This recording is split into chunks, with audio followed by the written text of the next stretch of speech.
Le prince Olivier ne veut pas se laver.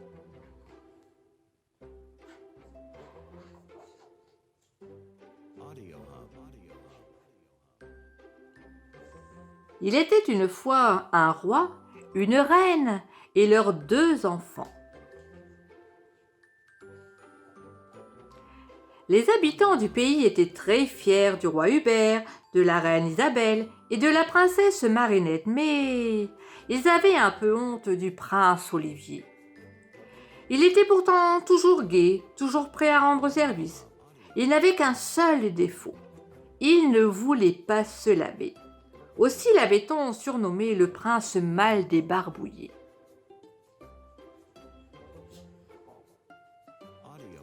Le matin, la reine Isabelle lui disait en l'embrassant « Prince Olivier, mon fils, il faut vous laver. Vos joues sont toutes noires et vos mains toutes collantes. » Mais le prince Olivier répondait « Reine Isabelle, ma mère, pourquoi me laver, puisque je vais me salir en jouant dans le parc ?» À midi, le roi Hubert lui demandait « Prince Olivier, mon fils, vous êtes-vous lavé aujourd'hui ?»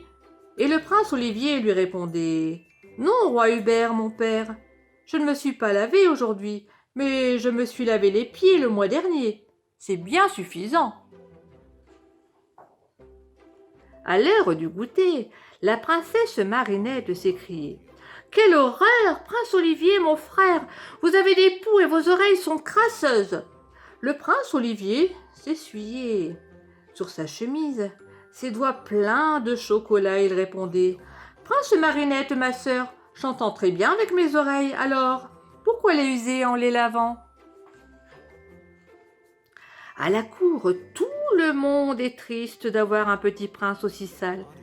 Le roi Hubert prend sa grosse voix. « Prince Olivier, mon fils, si vous ne vous lavez pas, vous irez dormir avec les cochons. » Mais le prince Olivier ne se lave pas. Il sait que son père l'aime trop pour l'envoyer dormir avec les cochons. La reine Isabelle le menace. « Prince Olivier, mon fils, si vous ne vous lavez pas, vous n'aurez plus de gâteau au chocolat. » Mais le prince Olivier ne se lave pas. Il sait bien que sa mère l'aime trop pour le priver de gâteau au chocolat. La princesse Marinette ne veut plus s'asseoir à côté de lui. « Prince Olivier, mon frère, vous sentez mauvais. » Alors là, le prince Olivier se met à pleurer très fort en criant que ce n'est pas vrai, qu'il ne sent pas mauvais, que sa sœur est une menteuse et une méchante. La princesse Marinette aime trop son petit frère pour le laisser pleurer. Elle retourne s'asseoir à côté de lui et le prince Olivier ne se lave toujours pas. Un soir, la grand-mère du prince Olivier, la reine Marguerite, arrive au palais. On lui raconte que le prince ne veut toujours pas se laver. Alors, en secret, pour ne pas réveiller le prince, la reine Marguerite réunit tout le monde. Le roi, la reine, la princesse Marinette, les gardes, les valets, les servantes, les cuisiniers, tous ensemble, ils établissent un plan de bataille.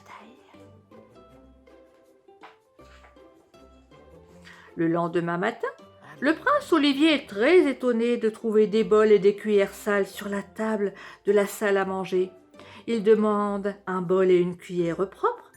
La servante lui dit qu'il n'y en a plus, qu'elle ne fait plus la vaisselle pour ne pas user les bols ni les assiettes, et que d'abord ça ne sert à rien de les laver puisqu'on les ressalit en mangeant dedans. Le prince Olivier trouve que c'est vraiment dégoûtant de déjeuner dans un bol qui n'a pas été lavé. Le prince Olivier traverse le palais. Que se passe-t-il? Des papiers de bonbons, des épluchures de cacahuètes traînent par terre, de la poussière, des toiles d'araignée recouvrent les meubles. Un valet passe par là. Le prince Olivier lui dit « Il faut faire le ménage !» Mais le valet répond « Prince Olivier, j'ai balayé hier, c'est bien assez, et les araignées ne vont pas vous manger. »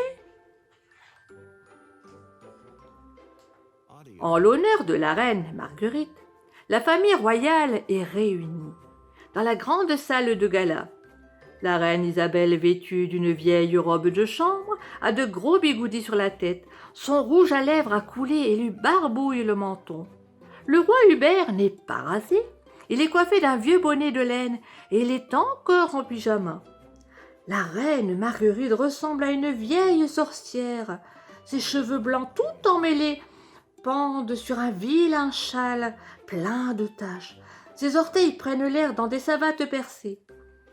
La princesse Marinette a la figure barbouillée de chocolat et elle essuie ses mains pleines de boue sur son chemisier bleu. Le prince Olivier croit rêver.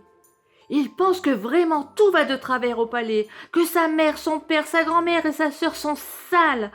Ils sont trop moches et ça n'a même pas l'air de les gêner. Toute souriante, la reine Marguerite lui dit « Prince Olivier, mon petit, nous avons décidé de nous laver seulement une fois par an. C'est bien suffisant. Après tout, vous avez raison. Pourquoi se laver tous les jours, puisqu'on se salit tous les jours? Et nos vieux habits tachés, nos cheveux mal coiffés ne nous empêchent ni de dormir, ni de manger. » Le prince Olivier ne répond pas. Il n'est pas content du tout. Tant que lui seul ne se lavait pas, ne se coiffait pas, portait des vêtements crasseux, il trouvait ça très bien. Mais si tout le monde fait comme lui, ça ne va plus. Le lendemain matin, il s'enferme dans la salle de bain. Alors un bruit court dans tout le palais. Le prince Olivier se lave, le prince Olivier se lave. Tout est redevenu comme avant au palais. Enfin, pas tout à fait comme avant, car on n'entend plus jamais la reine Isabelle dire « Prince Olivier, mon fils, il faut vous laver !»